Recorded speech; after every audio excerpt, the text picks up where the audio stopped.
K circle ಹತ್ರ protest ಅನ್ನು NSU ಮತ್ತು SFI ವತಿಯಿಂದ ಹಮ್ಮಿಕೊಂಡಿದ್ರು. ಇದರ ಉದ್ದೇಶ ತಮ್ಗೆಲ್ಲರಿಗೂ ಗೊತ್ತಿದೆ, ಮಾಧ್ಯಮದಲ್ಲೆಲ್ಲ ಬರ್ತಾ ಇದೆ. 22 ಜನ ಮಕ್ಕಳು ಸುಸೈಡ್ ಕೂಡ ಮಾಡ್ಕೊಂಡಿದ್ದಾರೆ ನೀಟ್ ಪೇಪರ್ ಹಗರಣ ಆಗಿರೋದ್ರಿಂದ. ಲಕ್ಷಾಂತರ ರೂಪಾಯಿ ಕೋಟ್ಯಾಂತರ ರೂಪಾಯಿ ಇವರು ಹಣವನ್ನು ಲೂಟಿ ಮಾಡಿದ್ದಾರೆ ಬಿಜೆಪಿ ಸರ್ಕಾರ. ಎಷ್ಟೇ ಸ್ಟೂಡೆಂಟ್ ಜಂತರ್ ಮಂತರಲ್ಲಿ ಕೂತ್ಕೊಂಡು ಸುಮಾರು 1 ತಿಂಗಳಿಂದ ಅವರು ಒದ್ಲಾಡ್ತಾ ಇದ್ದಾರೆ, ಆದ್ರೂ ಕೂಡ ಅವ್ರಿಗೆ ಯಾವುದೇ ತರ ನ್ಯಾಯ ಸಿಗ್ತಾ ಇಲ್ಲ.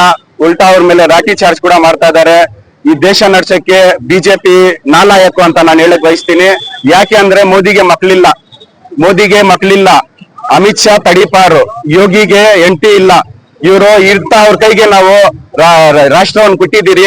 ಇವ್ರು ನಮ್ಮನ್ನೆಲ್ಲ ಯುವಕರನ್ನೆಲ್ಲ ಸಾಯಿಸ್ತಾ ಇದ್ದಾರೆ. ಅವ್ರಿಗೆ ಮಕ್ಕಳಂದ್ರೆ ಏನು, ಮಕ್ಕಳ ಭವಿಷ್ಯ ಅಂದ್ರೆ ಏನು ಅಂತ ಗೊತ್ತಿಲ್ಲ. ಅವ್ರು ಮೋಜು ಮಸ್ತಿ ಮಾಡೋಕ್ಕೋಸ್ಕರ EVM ಹ್ಯಾಕ್ ಮಾಡಿ ಬ್ಯಾಲೆಟ್ ಪೇಪರ್ ಅಲ್ಲಿ ಎಲೆಕ್ಷನ್ ಮಾಡಕ್ಕೆ ಯೋಗ್ಯತೆ ಇಲ್ದಿರ EVM ಹ್ಯಾಕ್ ಮಾಡಿ ಇವರು ಇದ್ರಿಗೆ ಬಂದಿದ್ದಾರೆ ಅಧಿಕಾರಕ್ಕೆ. ಅವ್ರಿಗೆ ತಾಕತ್ತು ದಮ್ಮು ಇದ್ರೆ ಬ್ಯಾಲೆಟ್ ಪೇಪರ್ ಅಲ್ಲಿ ಬರ್ಲಿ.